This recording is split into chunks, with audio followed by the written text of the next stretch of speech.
Dans cette petite vidéo, je voulais juste vous parler d'une petite remarque, une petite pensée personnelle au niveau de la permaculture.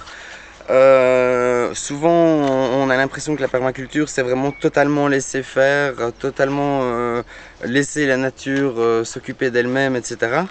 Et que donc ça permet de ne plus rien faire en fait, hein. C'est vraiment le jardinier paresseux, c'est le rêve du permaculteur. Donc l'image que j'ai en tête, moi c'est le permaculteur qui a fini son boulot et qui en effet après profite, regarde ses plantes pousser et dans son hamac et il n'a plus qu'une chose à faire, c'est peut-être de semer et de temps en temps couper, entretenir son jardin mais pas trop, et puis de cueillir et manger le fruit de son jardin, récolter l'eau qu'il a cueillie dans son jardin d'une certaine manière, et aussi se chauffer grâce au bois et aux énergies qu'il a pu produire. Donc c'est vrai on peut arriver à ce stade-là. Moi j'y crois justement. La permaculture c'est aussi quelque chose qui me motive beaucoup. C'est que si l'humain veut se libérer, donc si moi je veux me libérer, il n'y a qu'une chose à faire, c'est développer justement comment produire sa nourriture. Donc c'est revenir à l'essentiel finalement, hein. C'est produire sa nourriture, produire ses énergies. Et puis une fois qu'on a tout ça, on a peut-être beaucoup moins besoin de travailler ou quasiment plus du tout. Donc voilà, c'est un petit peu le rêve du permaculteur. Mais c'est ça que je voulais dire principalement, c'est qu'il faut faire attention. Il y a beaucoup de travail de mise en place. Donc quand on débarque sur un terrain et qu'on se dit ok, je vais commencer la permaculture, eh bien c'est certain qu'on peut mettre des idées, beaucoup d'idées sur papier, mais après arriver au bout de ces idées et les mettre en place, c'est tout un chemin et beaucoup de travail. Même ne fût-ce que construire une butte qui est haute de 45 ou 50 cm et devoir remplir tout ça de terre, c'est déjà énormément de travail. Il faut savoir pourquoi on fait une butte, sinon on risque d'abandonner. Et donc la permaculture, je voudrais pas justement décevoir certaines personnes, mais il y a énormément de travail justement pour aider la nature, pour lui donner les conditions optimales pour créer un environnement sain, riche, diversifié, pour aussi arriver à canaliser, capter l'eau qui peut être récoltée par ruissellement, par ce qu'il y a dans le sol, ou par exemple par les pluies. Donc on peut aussi mettre en place des systèmes comme les pièges à chaleur qui vont vraiment capter le maximum d'énergie solaire pour vos plantes, pour créer aussi des biotopes et des microclimats particuliers partout dans le jardin en fait. Donc pour créer pour tous ces petits microclimats, pour améliorer l'endroit, le permalieu je dirais, eh bien, même au niveau de l'habitat, de toute façon, il faut beaucoup de temps et aussi souvent beaucoup d'argent. Donc, c'est un peu ça le problème, hein. Donc, le temps, ça, on peut encore se libérer, mais l'argent, de toute façon, de l'argent actuellement dans le monde dans lequel on est, il faut encore de l'argent. C'est certain qu'on peut approcher des systèmes d'échange et essayer de faire différemment et de vivre différemment.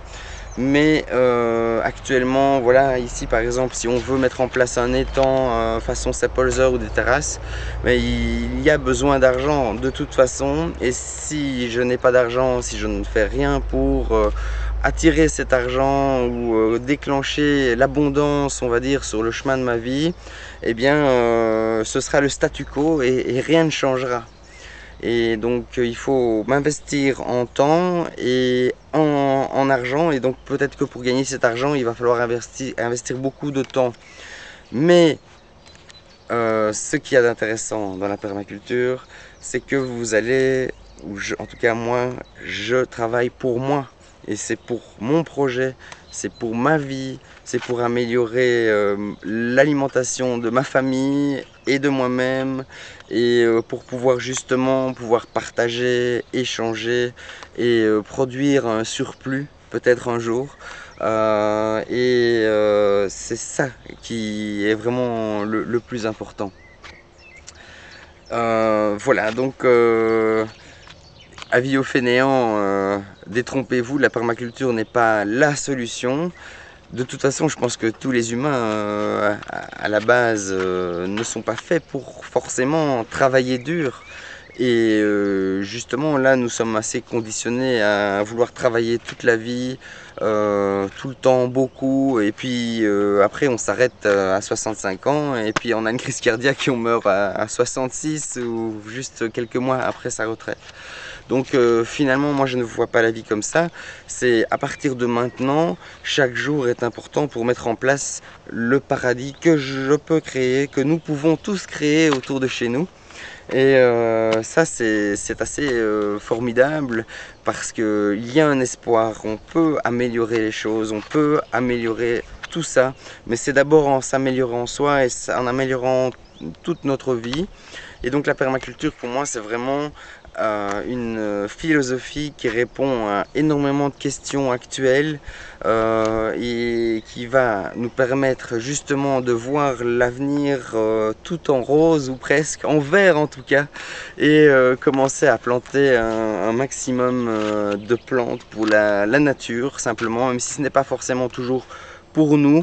Ce n'est pas un projet égotique de planter un jardin ou de planter des arbres, vous le faites pour tout. Et c'est ça qui est assez amusant, ou en tout cas qui peut vous donner envie aussi d'aller encore plus loin et encore plus loin. Mais donc pour ça, il faut investir du temps, de la concentration, de l'argent, de la motivation. Et donc ça aussi, par expérience, je peux vous dire qu'il faut aussi ne pas oublier de penser à soi d'abord, parce que tout ce qui est extérieur et on pourrait dire secondaire, il faut d'abord s'occuper de l'intérieur, donc c'est la zone 0,0 en permaculture. Et puis alors les autres zones, zone 0 dans la maison, zone 1, zone 2, zone 3, zone 4, zone 5. Et donc si votre zone 0,0, la zone intérieure, donc comment vous vous occupez de vos propres besoins, comment j'écoute mes besoins, comment j'arrive à justement les combler, c'est de là que tout part. Si je ne fais pas ce premier chemin-là, le chemin intérieur, eh bien peut-être qu'à l'extérieur, il risque d'y avoir de nombreux blocages. Et je ne suis pas un gourou, je ne me sens pas du tout plus évolué, n'importe quoi à ce niveau-là, mais justement j'ai encore énormément de blocages et de choses à apprendre. Chacun a ses différents niveaux justement, la permaculture permet justement de retourner à l'essentiel au plus vite.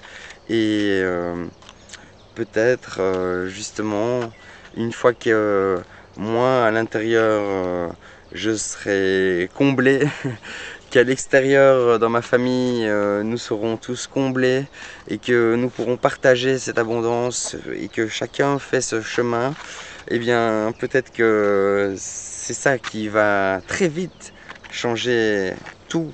Et toute l'économie, tout ça peut vraiment être changé dans le bon sens. Donc c'est aussi ça qui me maintient debout et qui me donne envie de partager la permaculture sur lapermaculture.info. À bientôt.